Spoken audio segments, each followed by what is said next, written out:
ጋር የተፈለፈለች በ12ኛው ክፍለ ዘመን ከአፄ ላሊበላ በኋላ የታነጸች አፄ ይኩኖ አምላክ ያነጻት አፄ ይኩኖ አምላክ ዘርአ ዳዊት የሆነው አፄ ይኩኖ አምላክ ያነጻት ገነተ ማርያም ትባላለች። እቺውም ከመጀመሪያው አፄ ይኩኖ አምላክ ሊያነጻት የቻለው ላሊበላን ለማየት በንግስናው ጊዜ ሲመጣ ሐይቅ ተነስቶ ሲመጣ ወደዚህ ላሊበላን ለማየት እዚህ አድሮባት ነበር። ሲያድርባትን ቋጤ ድንጋይ ሰዎች ገበሬዎች የሚወቁባት አውድማ ነበረች።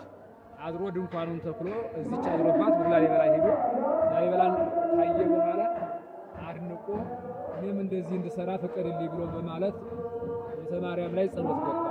ሱባኤ ገብቶ 7 ቀን ሲፈጸም መጀመሪያ ወደ ምስራቅ ተመለሰና ድንኳን ከንጥለህ ካደርክባት ቦታ ላይ እዛች ላይ አንዲት ቤተክርስቲያን ገነተ ማርያም የምትባል በስምህ በአንተ ስም የምትታነጽ በገነት አምሳል እግዚአብሔር ፈቅዶልሃል ሲል መልአክ ነገረው። ተመልሶ መጥቶ እዚህ ላይ ተራራው ላይ ሰራዊቱን አስቀምጦ አቡነ ተክለ ሃይማኖትን ረዳት በማድረግ ጸሎት እየረዱት ይህችንን አንጾ በ7 ዓመቱ አንጾ ጨርሶ በሰኔ 21 ቀን ቅዳሴ ቤቷን አከበራት። እዚህም በኋላ 318 ሊቃውንት በዚች እንዲያገለግሉ ሕግ ሰርቶ ሰፊ የሆነ ቦታ ሬምና መተዳደሪያ አስራት መጀመሪያ አቆማት ሰርቶላት ሄደ ማለት ነው። እቺ መታነጸችው በ12ኛው ክፍለ ዘመን ከአፄ ላሊበላ በኋላ በ11ኛው ነው አፄ ላሊበላ ያኛውን በሰራው በስንተኛው ዓመት ላይ ነው የተሰራው?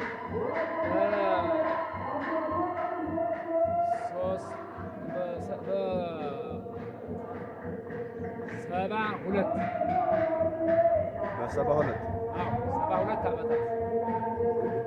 የላሊበላ አርሶ አደሩ የፈረንጅ ቋንቋ የውጭ ቋንቋ እንግሊዘኛ የምንለውን ቋንቋ በጣም ይችላሉ ይባላል። እውነት ነው? ዘወትር ፈረንጅ እየተመላለሰ ስለሚጎበኝ ከዚያ የተነሳ እርሱ አሁን እንዴት ነው? አማርኛ ነው የሚችለው። አማርኛ ነው የሚችለው። እዚህ ዘወትር ብዙም ስለማይመጣ ለጎቤት ይጎበኛል።